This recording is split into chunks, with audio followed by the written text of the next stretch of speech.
6 अगस्त 1945 को संयुक्त राज्य अमेरिका ने जापानी शहर हिरोशिमा पर परमाणु बम गिराया था। बम को लिटिल बॉय यानी कि छोटे लड़के के रूप में जाना जाता है। हिरोशिमा विस्फोट के 3 दिन बाद संयुक्त राज्य अमेरिका ने जापानी शहर नागासाकी पर दूसरा परमाणु बम गिराया था, जिसका कोड नेम फैट मैन यानी कि मोटा आदमी रखा गया था।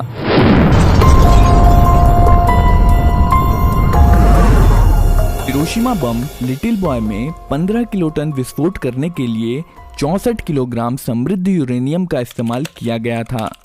इसकी तुलना अगर नागासाकी बम फैटमैन से करें तो फैटमैन में 21 किलोटन का विस्फोट पैदा करने के लिए केवल 6.4 किलोग्राम प्लूटोनियम का इस्तेमाल किया गया था, जिसका मतलब है फैटमैन लिटिल बॉय की तुलना में ज़्यादा एफिशिएंट है। फैटमैन का निर्माण वैज्ञानिकों और इंजीनियरों ने मैनहट्टन प्रोजेक्ट के दौरान लॉस एलमोस प्रयोगशाला में किया था।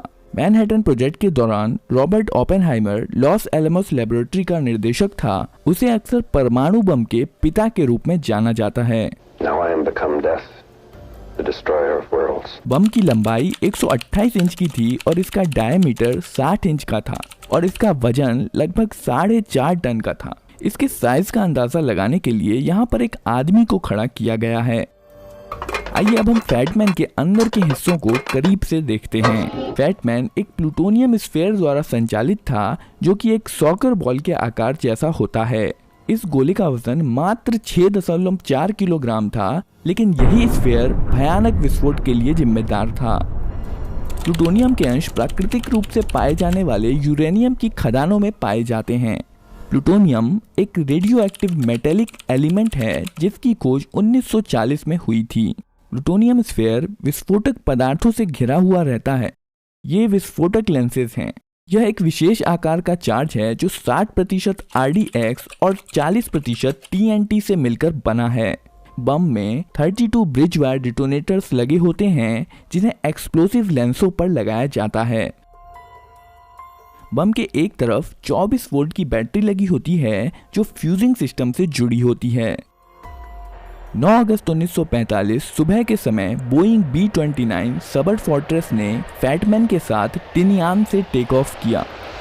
असल में पहले बॉम्ब गिराने का टारगेट जापान का कोकुरा शहर था, पर जब 7 घंटे उड़ान भरने के बाद जहाज टारगेट शहर के ऊपर आया, तब घने बादल और धुएं के कारण बॉम्बर्स कोकुरा शहर पर बम नहीं गिरा पाए और इसलिए उन्होंने अपना टारगेट बदलकर नागासाकी कर लिया। नागासाकी एक बंदरगाह शहर था, जो वर्तमान शहर से लगभग 170 किलोमीटर की दूरी पर स्थित था। यह 2,63,000 लोगों की आबादी वाला एक बड़ा शहर था। लगभग 17,000 फीट की ऊंचाई से फैटमैन को नागासाकी पर गिरा दिया गया। 47 सेकंड बाद फैटमैन लगभग 1600 फीट की ऊंचाई पर पहुंच गया। बम पर लगे हुए RG एंटीना द्वारा सिग्नल छोड़े गए, जिससे विस्फोट की सही ऊंचाई का पता लगाया गया। रडार एल्टीमीटर का उपयोग करके अंतिम रूप से सही ऊंचाई कंफर्म की गई। एल्टीमीटर से ऊंचाई का पता लगते ही 32 विस्फोटक ब्रिज वायर डिटोनेटर्स एक साथ बिजली की चिंगारी छोड़ते हैं, जिसके कारण सभी विस्फोटक एक साथ फट जाते हैं। विस्फोट के कारण मेटल कवर की मोटी परत अंदर की तरफ शॉक वेव पैदा करने में मदद करती हैं। मीडियम डेंसिटी वाला एल्युमिनियम पुशर इस शॉक वेव को अपने द्वारा अंदर की तरफ ट्रांसफर कर देता है। इसके बाद शॉक वेव एक बोरॉन से बने प्लास्टिक सेल से गुजरती है और अंदर के कंपोनेंट्स को कंप्रेस करती है। इसके बाद shock wave natural uranium tamper से पास होकर प्लूटोनियम स्फीयर को कंप्रेस करती है। प्लूटोनियम स्फीयर के बीच में 2 एलिमेंट्स पोलोनियम और बेरिलियम कंप्रेस हो जाते हैं और इस कंप्रेशन के कारण दोनों एलिमेंट्स आपस में मिल जाते हैं, जिसके कारण न्यूट्रॉन का एक विस्फोट हो जाता है। इसके लगभग 10 मिलीसेकंड बाद न्यूक्लियर चेन रिएक्शन शुरू हो जाता है। चेन रिएक्शन में न्यूट्रॉन प्लूटोनियम के एक एटम से टकराता है और प्लूटोनियम का एक एटम 2 में विभाजित हो जाता है। इस प्रक्रिया में 2 न्यूट्रॉन निकलते हैं और साथ ही साथ एनर्जी भी रिलीज होती है। ये दोनों न्यूट्रॉन फिर 2 प्लूटोनियम एटम से टकराते हैं, जिसमें 4 न्यूट्रॉन निकलते हैं और इस प्रकार चेन रिएक्शन शुरू हो जाती है। चेन रिएक्शन के कारण अचानक से बहुत ज्यादा मात्रा में एनर्जी रिलीज होती है और बम फट जाता है। बम को अगर जमीन पर फोड़ा जाता तो इसकी काफी एनर्जी धरती में चली जाती और इसका असर अपेक्षाकृत छोटे इलाके तक सीमित रह जाता। इसलिए फैटमैन को जमीन से लगभग 1600 फीट ऊपर हवा में फोड़ा गया ताकि ज्यादा से ज्यादा इलाके को तबाह किया जा सके। इस बम धमाके में लगभग 40,000 लोग मारे गए और जहां पर बम विस्फोट हुआ था उसके 8 स्क्वायर किलोमीटर के भीतर लगभग हर इमारत नष्ट हो गई। बम फटने के स्थान के पास खड़े लोग तुरंत ही भाप बनकर हवा में मिल गए।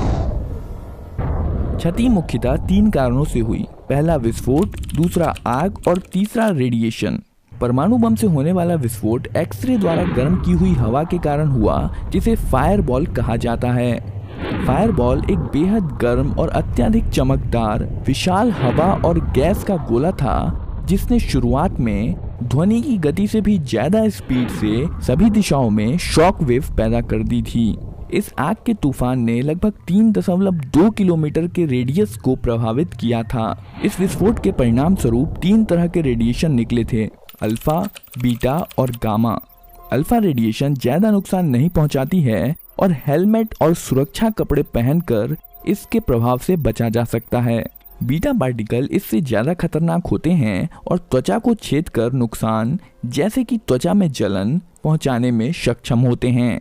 पर सबसे ज्यादा खतरनाक जो रेडिएशन होता है वो है गामा रेडिएशन, क्योंकि इसकी भेदने की क्षमता काफी ज्यादा होती है और यह मानव शरीर को पूरी तरह से भेद सकती है, जिसके कारण लंबे समय तक रहने वाले रोग हो सकते हैं जैसे कि कैंसर और हृदय रोग। बस इतना ही नहीं, गामा रेडिएशन जीन में बदलाव करके वंशानुगत दोष भी पैदा कर सकता है। दोस्तों, अगर आपको लगता है कि 1945 में नागासाकी और हिरोशिमा पर होने वाले परमाणु हमले अत्यधिक विनाशकारी थे, तो बस आप इतना जान लीजिए कि आज के ज़माने के जो परमाणु बम हैं उसके सामने नागासाकी और हिरोशिमा पर फोड़े जाने वाले परमाणु बम दिवाली में फोड़े जाने वाले पटाखों के समान हैं। हिरोशिमा और नागासाकी को मिलाकर जितना बड़ा विस्फोट हुआ था उसकी तुलना में रशिया का अकेला टेसार बम 1400 गुना ज्यादा धमाका कर सकता है। दोस्तों, ये वीडियो आपको कैसी लगी कमेंट करके जरूर बताइए और वीडियो को लाइक, चैनल को सब्सक्राइब जरूर कर दीजिए।